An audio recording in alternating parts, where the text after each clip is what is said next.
വോട്ടവകാശം ഞങ്ങൾ അംഗീകരിക്കുന്നില്ല. ഹുക്കുമത്തെ ഇലാഹി വരാതെ ഞങ്ങൾ വോട്ട് ചെയ്യില്ല. ഞങ്ങൾ അതുകൊണ്ട് തന്നെ ഇവിടുത്തെ ഭരണകൂടത്തെ അംഗീകരിക്കുന്നില്ല. ആ ഭരണകൂടത്തിന്റെ കീഴിലുള്ള ഒരു സർക്കാർ സർവീസുകളും ഞങ്ങൾ സ്വീകരിക്കില്ല എന്ന് തീരുമാനിച്ച ചില പ്രസ്ഥാനക്കാർ, ജമാഅത്തെ ഇസ്ലാമിയെ പോലെയുള്ള പ്രസ്ഥാനക്കാർ, രാഷ്ട്രീയ പാർട്ടികൾ രൂപീകരിച്ചുകൊണ്ട് ഇതിനെയൊക്കെ ഒന്ന് ക്ഷീണിപ്പിച്ച് കളയാം എന്ന് ആഗ്രഹിക്കുന്നുണ്ട്. അത്തരം തെറ്റായ നിലപാടുകൾ നമ്മളെ മറ്റു രാജ്യങ്ങളെ എങ്ങോട്ട് എത്തിച്ചു എന്നുള്ളതിന്റെ ഏറ്റവും നല്ല ഉദാഹരണമാണ് ബംഗ്ലാദേശ്. ബംഗ്ലാദേശിൽ നമ്മൾ കാണുന്നു, ബംഗ്ലാദേശിൽ ഇന്നത്തെ രാഷ്ട്രീയ അനിശ്ചിതത്വത്തിന്റെ എല്ലാം ഉറവിടം ജമാഅത്തെ ഇസ്ലാമി. ഇപ്പോഴും അവിടുത്തെ മുൻ പ്രസിഡന്റിന് വധശിക്ഷ വിധിച്ചിരിക്കുകയാണ്.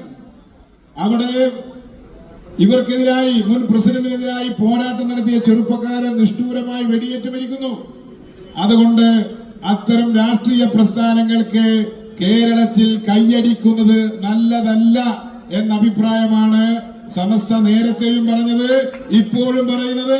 സമസ്തയുടെ ആ നിലപാടിനൊപ്പമാണ് കേരളത്തിലെ ഇടതുപക്ഷ പ്രസ്ഥാനങ്ങൾ എന്നുകൂടി ഞാൻ ഈ ഒരു സന്ദർഭത്തിൽ സാന്ദർഭികമായി സൂചിപ്പിക്കുകയാണ്.